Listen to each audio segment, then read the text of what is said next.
नमस्कार प्यारे बच्चों। सारे के सारे पीएससी अभ्यर्थियों के लिए बहुत अच्छी खबर है। और एक जो ट्रांसपेरेंसी या जो पारदर्शिता की एक बात जहाँ तक समझ में आ पा रही है कि पिछले वर्ष तक सीजीपीएससी के द्वारा सिर्फ मॉडल आंसर जारी किए जाते थे, और उसके बाद जो अमेंडेड मॉडल आंसर हैं, है ना, जो संशोधित मॉडल आंसर आफ्टर दावापत्ती, तो वो जारी नहीं करते थे। तो ध्यान रखना, इस बार क्या हो रहा है कि मॉडल आंसर जारी करने की बात कही गई है।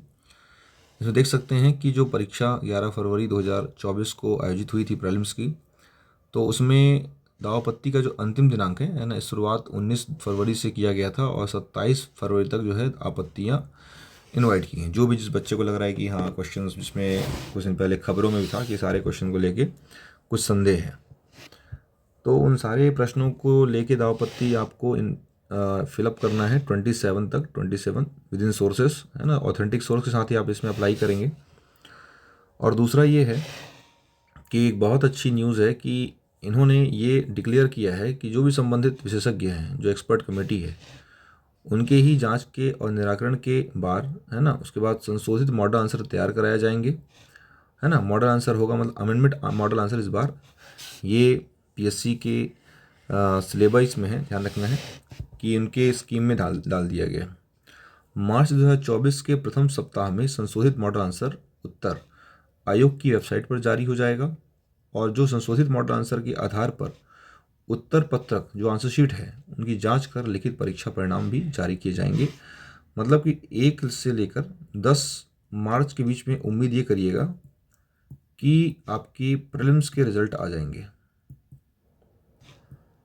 तो मेरा सिर्फ यही सवाल है कि भाई अगर रिजल्ट आने की एक डेट हो चुकी है, अगर कवायद सरकार चालू कर चुकी है सीजीपीएससी, तो आई थिंक आप सभी को अपनी मेंस की तैयारी, जो थोड़ा सा आश्वस्त हैं, जो नहीं हैं, दोनों तरह के लोग हैं, तो दोनों आप बिल्कुल मेंस की तैयारी कर दीजिए स्टार्ट, है ना। आप करते रहिए 10 मार्च तक। तो आप जब तक प्री ना आ जाए तब तक आप पढ़ते रहिए। प्रीलिम्स के जो कुछ विषय हैं, प्री वाले कुछ विषय हैं, वो पढ़ते रहिए, है ना। हिंदी पढ़ते रहिए आप, है ना। तो ये उनके लिए जो थोड़े से कंफ्यूज हैं, तो आई थिंक कंफ्यूज हैं तो कोई बात नहीं, कंफ्यूज बहुत सारे बच्चे हैं, बट कन्फ्यूज़न के चक्कर में नुकसान नहीं कराना अपना। तो कम से कम प्री के रिज़ल्ट तक, जो थोड़े लग रहा है कि डायलेमा में है, प्रीलिम्स के रिज़ल्ट तक आप एक काम करिए, कुछ विषय आप उनको कंठस्थ कर लें, ताकि अगर वहाँ ना रास्ता बने तो आप कहीं ना कहीं उसका इस्तेमाल कर सकें। हिंदी ज़रूर से पढ़ लीजिए, पेपर 1 बहुत, एकदम बता रहा हूँ, सीरियसली पढ़ लीजिए इसको। लैंग्वेज में छत्तीसगढ़ी भी आप पढ़ सकते हो खुद से, लग रहा है कि हाँ क्या पढ़ें, तो इस समय ये पढ़ें। और साइंस पेपर 4 को आप बिल्कुल अच्छे से पढ़ लीजिए, है ना। इसमें नुकसान तो होगा नहीं, आपको एडवांटेज ही मिलेगा। और समय मिले तो आप थोड़ा फास्ट गति से प्री के सारे कंटेंट को रिवाइज कर लीजिए, और उन कंटेंट को, ताकि आप मेंस में लिख सकें।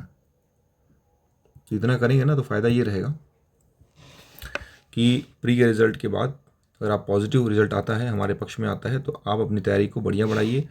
जो न्यू सब्जेक्ट हैं, जो आपने पहले कभी पढ़ा नहीं है, तो उन न्यू सब्जेक्ट को लेकर के आप बिल्कुल, जैसे कि फ़िलासफ़ी है, जैसे कि सोशियोलॉजी है, ठीक है, जैसे कि आपका पेपर 7 का पार्ट 1, 2, 3 है, ये सब नए हैं, तो इनको फिर आप बिल्कुल under the guidance of us, हम बिल्कुल सहायता करेंगे जो भी हो पाएगा हमसे, ठीक है। आप बिल्कुल गाइडेंस ले सकते हैं, आंसर शीट चेक करा सकते हैं, जैसे आप टेस्ट सीरीज ज्वाइन करके HR कंपटीशन एकेडमी में, जहाँ पे मैं हूँ और हमारी टीम है, तो पूरी तरीके से आपको इसमें असिस्ट करेगी for the betterment of your writing skill.